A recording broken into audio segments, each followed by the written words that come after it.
Hello friends, welcome back to channel JEE Multiverse. आज हम करने वाले हैं PWQ का पाथफाइंडर वीकली क्वेश्चंस का पाथफाइंडर बुक का WP बिल्डअप क्वेश्चन नंबर 19। सबसे पहले हम पढ़ लेते हैं कि an elastic light cord of length 10 metre stop between two nails at and same level.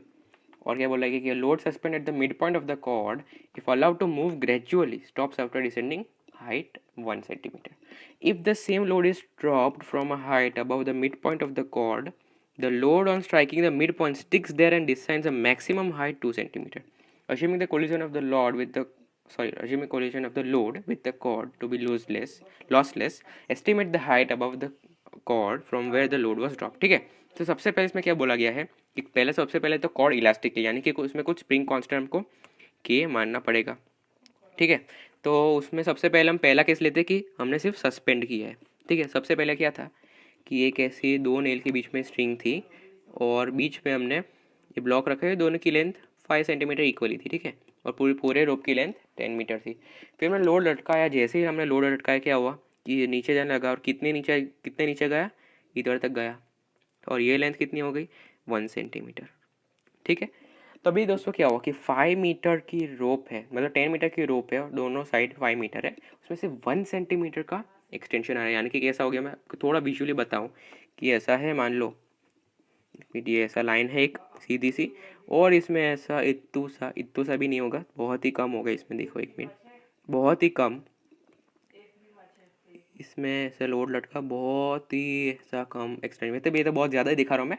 5 metre और 1 सेंटीमीटर का क्या आया होगा एक्सटेंशन, यानी कि बहुत ही छोटा एक्सटेंशन आया होगा। तो क्या लिख सकता हूँ मैं, तो इसका पाइथागोरस थ्योरम लगा है, तो इसकी लेंथ कितनी हो जाएगी √5² प्लस 0.01 का होल स्क्वायर, और इसकी लेंथ कितनी हो जाएगी 5² प्लस 0.01 का होल स्क्वायर, और ये एंगल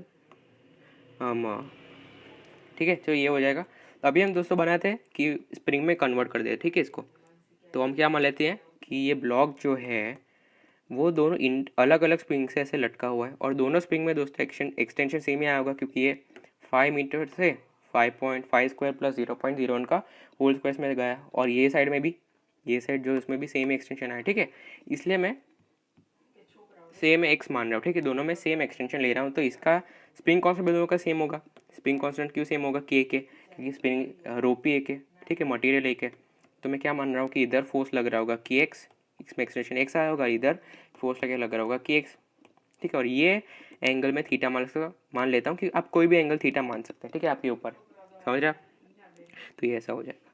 तो अभी मैं इसका खुद का वेट दोस्तों भूलना मत, इसका खुद का वेट भी लग रहा होगा नीचे mg। अभी इसके मैं कॉम्पोनेंट ब्रेक करूँ को ऊपर की तरफ टोटल आ जाएगा 2kx cos थीटा। ठीक है, और ये दो साइन वाले कॉम्पोनेंट तो कैंसिल हो जाएंगे, क्योंकि वो दोनों इक्वल है, क्योंकि के सेम और एक्स सेम है और थीटा भी सेम है। ठीक है, वो कैंसिल हो जाएंगे, तो हमको इक्वेशन बेसिकली क्या मिल रहा है कि 2kx cos theta is equal to mg। अभी हमको ना तो x पता है, ना तो cos थीटा पता है, ना कि k पता है, ना कि mg पता है, पर कोई बात नहीं, हम पहले cos थीटा फाइंड करने की कोशिश कर लेते हैं। तो दोस्तों इसमें देखो, इसमें मैंने मान लेते हैं कि ये 1 सेंटीमीटर था और ये एंगल थीटा है, तो हम दोस्तों cos थीटा क्या लिखेंगे, cos थीटा हम लिखेंगे 1 सेंटीमीटर, यानी कि 0.01 अपॉन हाइपोटेन्यूज कितना है दोस्तों, √5² प्लस 0.01 का होल स्क्वायर। ठीक है, यहाँ पे स्क्वायर आएगा, समझ रहे आप। तो दोस्तों ये जो है ये बहुत ही छोटा क्वांटिटी, इसको मैं नेगलेक्ट कर सकता हूँ। ठीक है, क्योंकि 0.01 का स्क्वायर ये अप्रॉक्सीमेटली 0 ही होगा, और ये √5² प्लस होगा, तो अब इवेंचुअली हमको अंडर रूट के आगे 5 ही मिलने वाले। तो इसको मैं क्या लिख सकता हूँ अप्रॉक्सीमेटली, क्योंकि ये बहुत ही छोटा, इसलिए क्वेश्चन में से डेटा गिवन है कि ये बहुत छोटा है, तो हम इसको नेगलेक्ट कर सकते हैं। क्या आ जाएगा 5 आ जाएगा। ठीक है, तो ये क्या हो जाएगा 10⁻⁻2/5 मीटर, 5 ठीक, मीटर नहीं तो cos थीटा, इसलिए सिर्फ 10⁻⁻2/5, तो cos थीटा बहुत ही छोटी वैल्यू आ रही है यहाँ पे, समझिए, बहुत ही छोटी वैल्यू आ रही है। तो ये हमको cos थीटा मिल गया। अभी x फाइंड करना है हमको, तो मैं साइड में कर देता हूँ। x कैसे फाइंड करेंगे हम, कि ऐसा हो गया, इसमें थोड़ा बहुत एनलार्ज करके दिख रहा हूँ, क्योंकि 1 सेंटीमीटर और 5 मीटर का जो प्रपोर्शन है वो बहुत ही बड़ा होता है। ठीक है, या तो बहुत ही छोटा होता है, आपके ऊपर है। ठीक है, आप कैसे लेते हो रेशियो। तो ये दोस्तों मैं बहुत थोड़ा बता रहा हूँ डायग्राम में, क्योंकि बाकी तो आपको अच्छे से मैं कुछ लिख नहीं पाऊंगा, इसलिए मैं थोड़ा 1 सेंटीमीटर बड़ा बताया। ठीक है, तो ये क्या हो जाएगा, सॉरी दोस्तों ये मैंने गलत किया है, यहाँ पे क्या होगा, ये 5 मीटर था, ये 5 मीटर था, ये 90 था, तो ये कितना हो जाएगा 5 स्क्वायर्ड प्लस 0.01 का होल स्क्वायर, ये 5 स्क्वायर्ड प्लस 0.01 का होल स्क्वायर। अभी एक्स जो मैंने माना है वो एक ही साइड का एक्सटेंशन है, तो एक्स क्या हो जाएगा, एक साइड का एक्सटेंशन कितना होगा, जितनी तो फाइनल लेंथ थी माइनस इनिशियल लेंथ कर दो, ठीक है, जितनी फाइनल लेंथ थी माइनस इनिशियल लेंथ कर दो। तो दोस्तों अभी आप इसको सॉल्व करोगे तो आपको बेस ऑफकोर्सली कैलकुलेटर की ज़रूरत पड़ने वाली है, पर मैं दोस्तों इधर एक ट्रिक आजमाने वाला हूँ जो कि आप ध्यान से भी देखिएगा। इसको मैं क्या लिख सकता हूँ, मैं लिख सकता हूँ कि 5 स्क्वायर्ड इंटू 1 प्लस 0.01 बाई 5 का होल स्क्वायर, ठीक है, तो ये हो जाएगा और ये -5 हो जाएगा, ठीक है, सब सही सलामत है। मैंने कुछ नहीं किया, सिर्फ 5 स्क्वायर कॉमन लिया, तो इसको मैं क्या लिख सकता हूँ कि 5 और ये थोड़ा बड़ा सा ब्रैकेट बना लेता हूँ, 5 तो बाहर आ जाएगा अंडर रूट के, ये आ जाएगा 1 प्लस 0.01 बाई 5 का होल स्क्वायर, और इसकी पावर अंडर रूट को मैं 1/2 लिख देता हूँ, ये -5 हो जाएगा। अभी दोस्तों आपको कुछ थोड़ा याद आ रहा हो तो हमने क्या बोला था कि अगर बाइनोमियल अप्रॉक्सीमेशन जो है, बाइनोमियल अप्रॉक्सीमेशन, उसमें क्या होता है कि 1 प्लस एक्स की पावर जो n है, ठीक है, और अगर x बहुत ही छोटा हो हमारा 1 से, तो क्या होता है कि इसको मैं लगभग अप्रॉक्सीमेटली कह सकता हूँ कि 1 प्लस एन एक्स लिख सकता हूँ, ठीक है। तो ये आप हमेशा याद रखिएगा कि 1 प्लस एन एक्स हम लिख सकते हैं। इसका प्रूफ इससे बाइनोमियल थ्योरम से होता है, पर अभी हमें इसकी कोई ज़रूरत नहीं, हमें सिर्फ यही यूज़ करना है, ठीक है। तो चलिए इसको यहाँ पे यूज़ करेंगे, तो ये आ जाएगा 5, ये आ जाएगा 1 और पावर को नीचे बोला लेंगे तो ये आ जाएगा 1/2 0.01/5 का होल स्क्वायर -5 आ जाएगा। तो मैं इसको थोड़ा मल्टीप्लाई कर देता हूँ, ब्रैकेट को खोल देता हूँ, तो ये क्या आ जाएगा, इधर 5 आ जाएगा, इधर क्या आ जाएगा दोस्तों 5/2 आ जाएगा, ठीक है। 5 को मैंने मल्टीप्लाई कर दिया ब्रैकेट के अंदर, तो क्या हो गया, अभी 5 और 5 तो कैंसिल हो गया, तो मेरा एक्सटेंशन जो आ रहा है वो अप्रॉक्सीमेटली, सॉरी दोस्तों, एक्सटेंशन जो आ रहा है मेरा अप्रॉक्सीमेटली कितना आ जाएगा, सॉल्व कर दीजिए इसको आप, ये आ जाएगा 10 पावर -5 मीटर, ठीक है। तो मेरा एक्सटेंशन जो है अप्रॉक्सीमेटली 10 पावर -5 मीटर आ रहा है, ठीक है। अगर कैलकुलेटर से भी करेंगे तो आपको लगभग यही वैल्यू मिलेगी। तो चलिए इसमें हम पुट कर देते हैं, इसमें देखिए आ जाएगा 2 के एक्स हमारा है 10 पावर -5 कॉस थीटा हमारा 10 power -2/5 is equal to mg। अभी दोस्तों इसमें क्या कर सकते हैं कि k इज इक्वल टू हमको मिल गया है कि 5/2 इंटू 10 पावर -7 mg। तो ये हमारी एक इक्वेशन होगी, इससे ज़्यादा हम पहले केस में कुछ भी डिटरमाइन नहीं कर सकते सिवाय कि ये चीज़, ठीक है। अभी हम दूसरा केस लेते हैं। अभी दूसरे केस में क्या बोल रहा है कि फिर से हमने सेम ही धागा लिया, इसको हम ऐसे एच हाइट से ड्रॉप कर रहे हैं। तो अभी जब वो रिफाइनर रेस्ट पे आता है, क्योंकि स्प्रिंग इलास्टिक नेचर की है, तो ये 2 सेंटीमीटर एक्सटेंड होती है, ठीक है, बस इतना गिवन, और ये लेंथ 5 मीटर, ये लेंथ 5 मीटर, हमको फाइंड करना है कि एच क्या होगा। चलिए तो इसमें फिर से मैं अगर मैं एक्सटेंशन निकालना चाहूँ तो ये क्या हो जाएगा 5 स्क्वायर प्लस 2 सेंटीमीटर का स्क्वायर यानी कि 0.02 का स्क्वायर। तो एक्सटेंशन इस केस में क्या आ रहा है, यही होगा, ठीक है। ये जो मैंने पीछे लिखा था इसमें सिर्फ 0.021 की जगह 2 आ रही है, ठीक है। तो इसको मैं डायरेक्टली लिख रहा हूँ कि 5 प्लस 5/2 इंटू 0.02/5 का होल स्क्वायर -5। सिर्फ मैंने सिंपल एनालॉजी पकड़ी है क्योंकि मैं पूरा स्टेप नहीं दिखाना चाहता, ठीक है। डायरेक्टली हमने ये लिखा था तो उससे मैंने 0.01 की जगह सिर्फ 0.02 बदल दिया, ठीक है। तो ये दोनों क्या हो जाएगा, कैंसिल हो जाएगा, और ये हमारे पास क्या आ जाएगा, सॉल्व कर लीजिएगा, इसका आंसर क्या आएगा 4 इंटू 10 पावर -5, क्योंकि 4 टाइम्स है ना।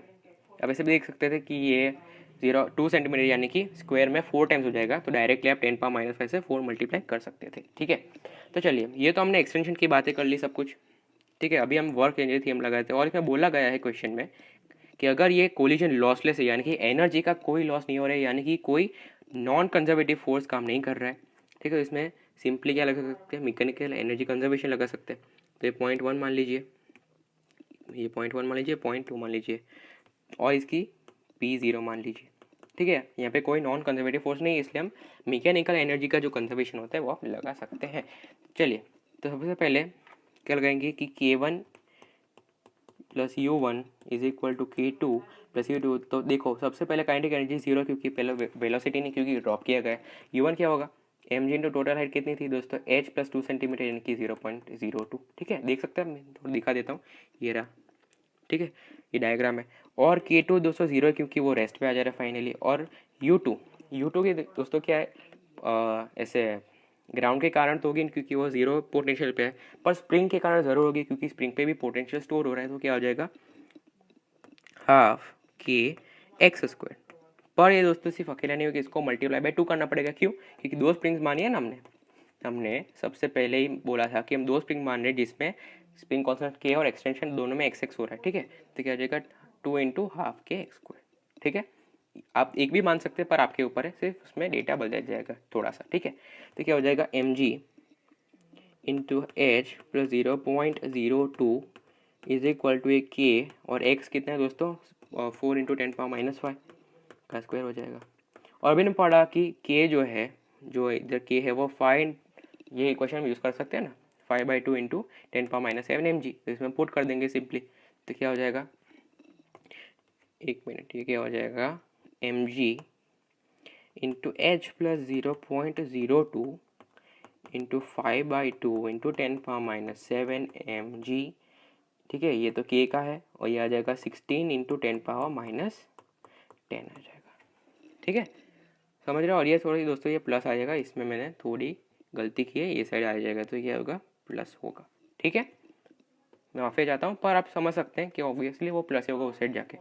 ठीक है, तो ये क्या हो जाएगा, ये एम जी और एम जी कैंसिल हो जाएगा और एच प्लस 0.02 ये क्या हो जाएगा, ये 8 से जाएगा, ये आ जाएगा 40 इंटू 10⁻⁻3, यानी कि H plus 0.02 is equal to 0.04, यानी कि एच जो हमारा आ रहा है वो आ रहा है 0.02 मीटर, यानी कि हमारा एच जो आ रहा है वो परफेक्टली कितना आ रहा है 2 सेंटीमीटर। ठीक है, तो आपने यहाँ से देखा होगा पीछे 2 सेंटीमीटर दिया है पर आपको एग्जैक्टली नहीं मिला होगा। क्यों एग्जैक्टली नहीं मिला होगा, क्योंकि आपने ये सारे अप्रॉक्सीमेशन नहीं किए होंगे। ठीक है, तो बाइनोम में अप्रॉक्सीमेशन सिर्फ मेन था जो आपको करना था, और अगर आप नहीं करते तो आपका आंसर परफेक्टली जो पीछे वाला आंसर दिया है पाथफाइंडर क्वेश्चंस में वो मैच नहीं होता।